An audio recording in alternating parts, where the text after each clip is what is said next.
प्यारे विद्यार्थियों, आज हम 10th चैप्टर सर्कल वो करेंगे। सर्कल पिछली कक्षाओं में तुमने पढ़ा है सर्कल क्या है, फिर भी 10th लेवल में हम जो सर्कल से संबंधित नियम हैं उसको डिस्कस करेंगे। चलो शुरू करते हैं। वृत्त यानी कि सर्कल। सर्कल की डेफिनेशन पता है कि एक ऐसा बिंदु पथ होता है जो एक निश्चित बिंदु से समान दूरी पर रहता है, उसको सर्कल बोलते हैं। ठीक है। अब सर्कल से संबंधित कुछ नियम है, वो इसमें पहले वैसे 9th ने पढ़ लिया ये सर्कल।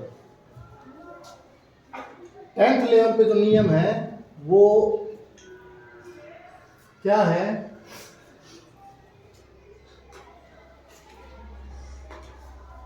सर्कल और वृत्त तथा स्पर्श रेखा, वृत्त तथा स्पर्श रेखा, सर्कल और उसका tangent, circle and it's tangent, tangent होती स्पर्श रेखा। ठीक है। तो सर्कल और स्पर्श रेखा में क्या संबंध होता है? सबसे पहले जान लेते हैं स्पर्श रेखा क्या होती है। स्पर्श रेखा एक ऐसी रेखा जो वृत्त को एक बिंदु पर स्पर्श करती है। स्पर्श रेखा तो स्पर्श करेगी, स्पर्श करने वाली जो रेखा होती है वो स्पर्श रेखा एक बिंदु पर। ठीक है। इसको क्या बोलते हैं? स्पर्श रेखा या टेंजेंट। ठीक है। दूसरी है एक ऐसी रेखा जो दो बिंदुओं पर वृत्त को प्रतिच्छेद करती है। दो बिंदुओं को काटने वाली जो रेखा है उसको बोलते हैं छेदक रेखा, छेदक रेखा या सीकेंट। हाँ, इसमें क्या है? ऐसी रेखा जो वृत्त को न स्पर्श करती है न उसको छेद करती है। ये कोई भी रेखा नहीं, रेखा तो है ये, लेकिन ये वृत्त से डिस्कनेक्ट है, इससे वृत्त से इसका कोई संबंध नहीं है। ठीक है। अब मैं यूं पूछूं, देखो इसमें 3 स्थितियां हैं। यदि ये आवाज मेरे बीच में लक्ष्य बोल रहा है जी, मैं इग्नोर कर मतलब तुम ये नहीं कि तुम्हारा हौसला बुलंद हो गया कि कुछ नहीं कहेंगे।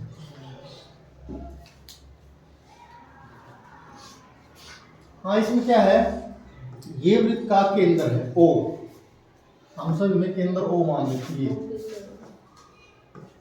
ठीक है। अब ये जो केंद्र से ये परिधि के ऊपर जो लाइन खींचेंगे, वृत्त के केंद्र से परिधि पर कोई बिंदु है, उसको जो मिलाने वाली रेखा क्या होती है?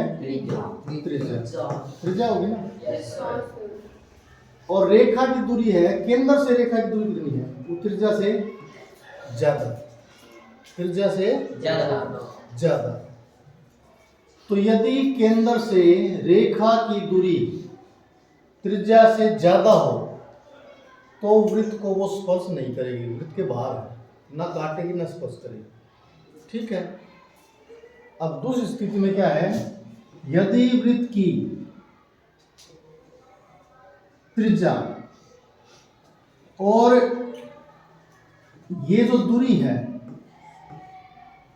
रेखा की दूरी वो कम है त्रिज्या से, तो वृत्त को दो बिंदुओं पर प्रतिच्छेद करेगी, वो काटेगी, छेदक रेखा हो।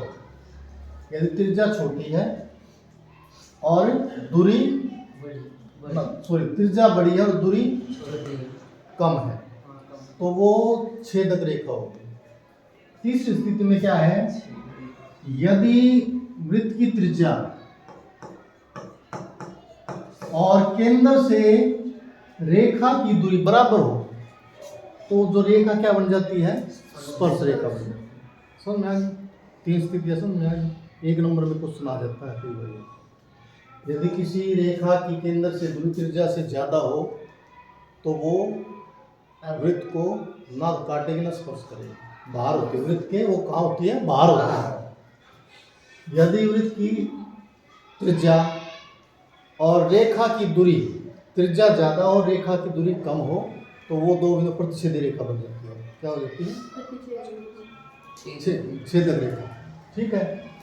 और यदि त्रिज्या और रेखा की दूरी केंद्र से बराबर हो तो वो रेखा क्या बन जाती है, स्पर्श रेखा। ठीक है, क्लियर। ये इन तीनों में से एक स्थिति में ये क्वेश्चन जैसे ऑब्जेक्ट टाइप करवाऊंगा तो उसमें क्वेश्चन आ जाता है। हाँ, 10.1 प्रश्नावली। एक वृत्त की कितनी स्पर्श रेखाएं हो सकती हैं? हाँ, एक वृत्त की स्पर्श रेखा देखो ये है वृत्त, और इसको स्पर्श रेखा यहाँ से खींच लो, यहाँ से खींच लो, ये कितनी स्पर्श रेखा खींच सकते हो? कितनी? इसकी कोई संख्या नहीं हो सकती, मतलब अनगिनत संख्या है। इसको क्या लिखेंगे, अनेक। इसमें ये स्पर्श रेखा अनेक हो सकती है, अनगिनत। दूसरा, रिक्त स्थानों की पूर्ति कीजिए। किसी वृत्त की स्पर्श रेखा उसे खाली स्थान बिंदु पर प्रतिच्छेद करती है। कितने बिंदु पर प्रतिच्छेद करती है? एक बिंदु। एक बिंदु पर है ना, एक बिंदु पर प्रतिच्छेद करती है। सेकंड पार्ट, वृत्त को दो बिंदुओं पर प्रतिच्छेद करने वाली रेखा को क्या बोलते हैं? दो बिंदुओं का छेदक रेखा। छेदक रेखा,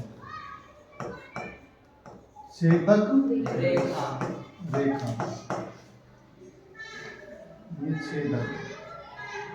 या दोबारा लिख दो इसको। यस सर, दोबारा लिख। ये है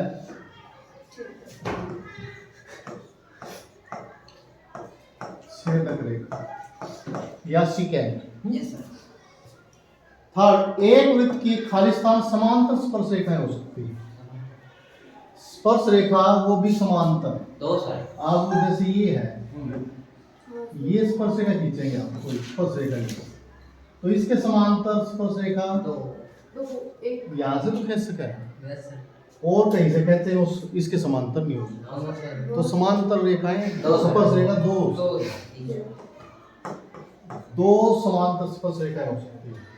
वृत्त तथा उसकी स्पर्श रेखा के उपनिष्ठ बिंदु को, वृत्त तथा उसकी स्पर्श रेखा के उपनिष्ठ बिंदु को स्पर्श वृत्त तथा ये जो बिंदु है उपनिष्ठ बिंदु, उसको क्या बोलते हैं? स्पर्श बिंदु। स्पर्श। तीसरा क्वेश्चन, 5 सेंटीमीटर त्रिज्या वाले एक वृत्त के बिंदु P पर स्पर्श रेखा P Q केंद्र O से जाने वाली एक रेखा से बिंदु Q पर इस प्रकार मिलती है कि OQ बराबर 12 सेंटीमीटर और PQ की लंबाई निकालें। अब इसमें फिगर बनाओ। दिस इज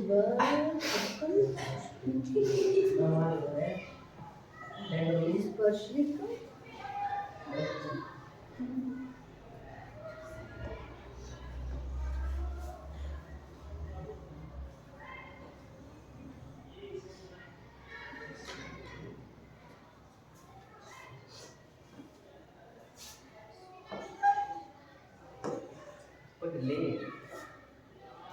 हाँ, एक और बात मैं बताने भूल गया तुम्हें। इसमें क्या है, पहली तो बात क्या है, स्पर्श रेखा जो होती है, जो स्पर्श रेखा होती है वो त्रिज्या पर लंब होती है। स्पर्श रेखा हमेशा त्रिज्या के साथ क्या 90 डिग्री का कोण बनाती है। याद रखोगे इसको। जब भी स्पर्श रेखा आएगी तो इसका त्रिज्या के साथ 3 डिग्री का कोण बनेगा, 90 डिग्री। स्पर्श रेखा त्रिज्या पर लंब होती है।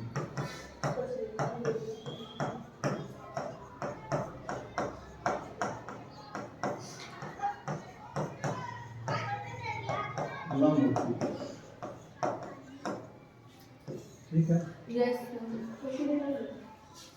हाँ, इसमें इस स्टेटमेंट के हिसाब से 5 सेंटीमीटर त्रिज्या, त्रिज्या 5 सेंटीमीटर, वाले वृत्त के बिंदु P, वृत्त का बिंदु P है, P पर स्पर्श रेखा PQ, यस सर।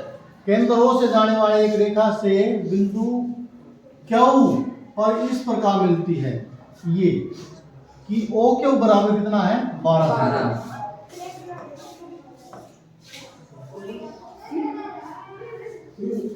PQ की लंबाई निकालो,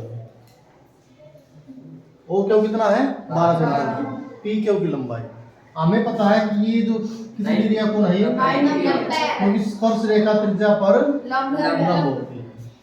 अब ये फिगर को अपने दिमाग में बिठा लो। इस वृत्त में सबसे ज्यादा एक सवाल ऐसा आता है जिसमें ये फिगर बनती है। अब फिगर में क्या है, ये स्पर्श रेखा है, ये त्रिज्या है, ये केंद्र से बाह्य बिंदु की दूरी है। एक थ्योरम और है वो जो 10.2 में करवाएंगे कि स्पर्श रेखा बाह्य बिंदु स्पर्श रेखाओं जो दो स्पर्श रेखा खींच जाएंगे वो लंबाई बराबर होती है। तो इसमें क्या है, इस फिगर को अपने दिमाग में बिठा लो और दिमाग में बिठाने के बाद त्रिभुज कैसी बन गई है, समकोण त्रिभुज, 90 डिग्री का कोण त्रिभुज है ये, 90 डिग्री का कोण। ये क्या है कर्ण, ये क्या है आधार, और ये लंब। तो कौन सा नियम लगेगा, पाइथागोरस नियम। बिल्कुल ठीक है, तो पाइथागोरस नियम लगेगा, ये सवाल है इसमें बस। हाँ, तो वृत्त की त्रिज्या, वृत्त की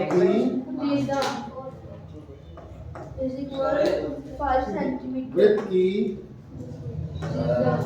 बोलो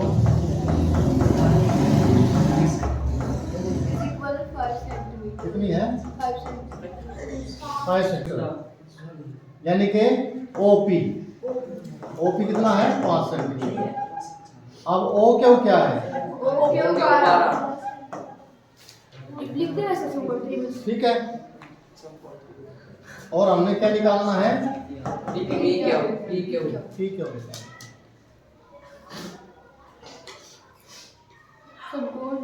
क्योंकि यहाँ लिखोगे क्योंकि स्पर्श रेखा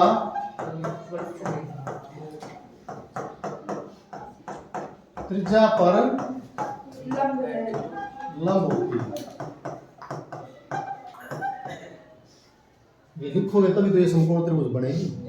लंब होती है तो 90 डिग्री का कोण, 90 डिग्री का कोण समकोण त्रिभुज है, समकोण त्रिभुज है पाइथागोरस, ठीक है। इसलिए समकोण त्रिभुज POQ में पाइथागोरस नियम द्वारा, हाँ क्या नियम है, जगह कंपस की इसमें यही लिखेंगे, ठीक है, इसको यही लिखेंगे। क्या है, कर्ण का वर्ग बराबर आधार का वर्ग प्लस लंब का वर्ग।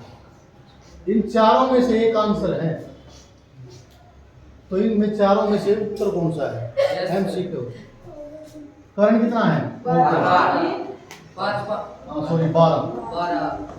का स्क्वायर, आधार ये निकालना है, इसको ऐसे कहता है। लंब कितना है 12 का स्क्वायर 140, ठीक है, स्क्वायर प्लस 25 को इधर ले आओ, 144 माइनस बराबर PQ स्क्वायर, और PQ स्क्वायर का मान क्या होगा, 144 में से 25 घटाओ 119, इसका स्क्वायर हटाओगे तो इसका क्या हो जाएगा वर्गमूल, ये सेंटीमीटर 119 वर्गमूल।